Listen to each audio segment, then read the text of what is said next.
Welcome back to Whitechill Enterprises.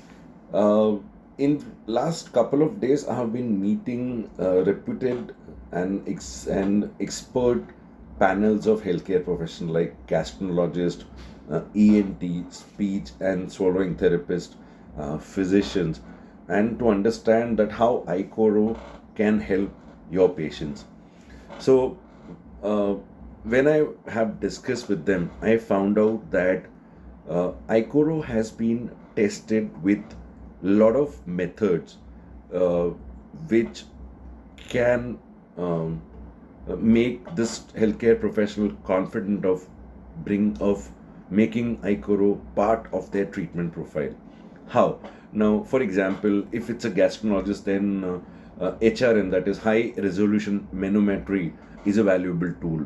So iCoro has done two studies with in which they have used HRM method and found out that iCoro has helped patient in improving the symptoms of hiatus hernia.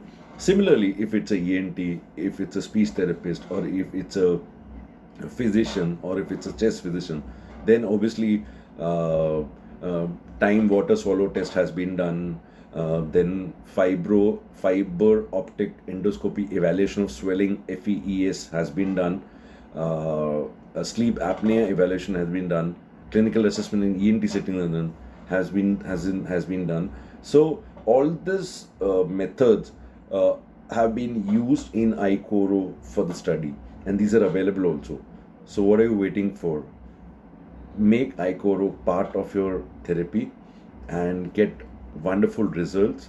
Uh, if you have any questions and if you want any studies, then you can call us at 932-404-9996, or you can mail us at sudhir@whiteshield.in. We will be more than happy to provide you with the right information. This is Sudhir Makia signing off until we meet again.